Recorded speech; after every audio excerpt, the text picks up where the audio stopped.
Hello, I'm Georg Galas from ExtremeHealingLive.com, and I've been in the healing business helping my children, families and people recover from illnesses and injuries for 28 years, and started a long time but turned into a love and a passion for me. And what I admire in people is where they've come from, extreme conditions where they've had to fight through. And when I met Gail and found out that she had a stroke, it takes a lot of energy and courage not to give up but to keep going. So how long ago was that? That was in 2000, and that was a bit of a shock to me. Well, we had businesses and we've been selling them all, and really it was just massive stress. And yeah, I was lying on the couch one Sunday and I thought, oh, I feel a bit weird, strange thing. I felt like my body was shutting down. A bit like being in a building when you've got lots of lights and, you know, you turn a switch off and each part of the building starts to shut down. That's what it was like. It was just really strange. And anyway, so eventually, you know, I was taken to the outpatients and we did all that, and put into hospital and stayed there for a week, and they said I had a stroke, and so they had to work with me. The most scary thing was I was the young one. I was really young. I know, you know. So I was the youngest one there, and I really had to fight my way back because I lost huge chunks of my memory and lots of things I can't remember. And I was driving, which I'd done for years, driving from our house into the city, and I got lost. I just couldn't work out how to get from one place to another. So lots of things. I couldn't be in a mall. I couldn't be anywhere where people were moving.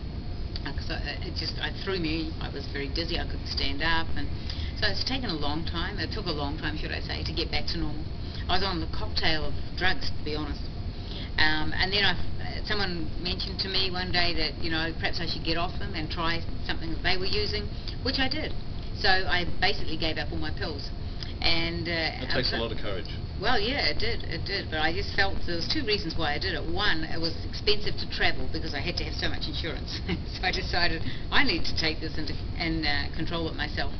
And the second reason that I decided to take control was because I didn't want people telling me what I could do and what I couldn't do. And I hated when the doctors would say, oh, you must be careful, you're going to die by the time you're what, and you know, they tell you all this negative stuff, and I hated all that. So I just wanted to get rid of it all, get on my own regime, get some exercise, change the way I eat, take the stress out of my life, do the things that I love to do, and that's what I do now. Just do the things I love to do.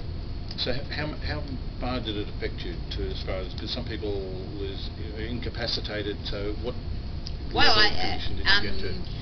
It took me a long time to learn to walk properly. My the side was not very good, and even now it's very weak, and I do exercise to strengthen it. If I get really, really tired, it shows, and back then it's not so bad now. But back a few years ago, like I'd hit a wall. I'd just come to a point where I couldn't do anything else. I just had to go to bed. I just had to lie down. And it's taken a while just to get all that sorted out. I think the saddest thing is that I've lost the memories of the kids when they were small.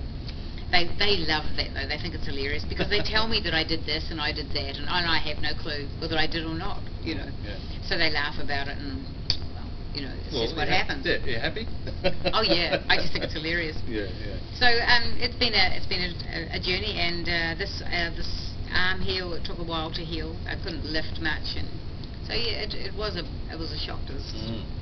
So what was one thing that spurred you on to keep going, not give up, and you know, was it, did you have dreams? Did you have a dream? Did you have a drive? What was it that I just believe that I'm here on earth for a purpose, and my time was not up, and I had to fight my way back to be able to do what I need to do. And I just believe that you know, I believe that we're here for a reason and a purpose, and I needed to find out what it was and start to walk in that. And so that's what kept me going. I just no, I didn't die. It's time to keep going. Yeah. If my number was up, it would have been up that night. But no, you weren't going to accept that. No, and my kids need me. Absolutely. Yeah. My grandchildren need me. No, that's great. So, what could you share with just one thing for other people who are going through, you know, because we're living in economic hardships at the moment, yeah?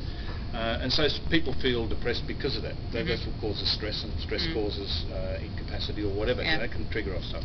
What's one thing that you can share with other people to keep them well, you know, people don't like to hear this, but really, you've got to take control of yourself and everything you do, every action that you take, and stop blaming other people, but to really look at yourself, look at your situation. I think there's a saying that says we are here where we are today because of the decisions that we've made and the people we've met and the books that we've read. And so I think you need to look at all those three things and look at yourself and say, well, I am here because of this, rather than blame my mother, my father, this happened, that happened, the economic, blah, blah. Take responsibility where you are. And if you're having an economic crisis in your house because you haven't got enough money, think about why you haven't got enough money. Most people, it's because they've bought two big, huge LCD TVs, or they've made some really bad choices. And that's what I learned. I learned to take control of everything, my good actions and my bad actions, and things that I'd done. The reason I had a stroke was my fault. No one else's. It was my fault. And so I needed to take control of my life, and which has meant that I take control of my health. I can't leave it up to someone else to do. True. And I'm, because of before my children were in and out of hospital, and I did everything that I could all those years to give them the best. So looking at what you've done and what you've told me about, and seeing you like vibrant on stage, you know, talking, you're an inspiration. Oh, thanks, George. Okay, you're an inspiration because you're fired up still, you know, and you're not giving up, and it's like, I love it. I do. You know, so that's why I'm doing the interview. So GailBottomleyOnline.com, check her out in the videos because she's a live, buzzing person, right, and wanting to share really good things with other people. So Absolutely. Thank you very much. I'm George from ExtremeHealingLive.com, and Gail Bottomley from GailBottomley.online.com. Yes, thanks, Thank George. you.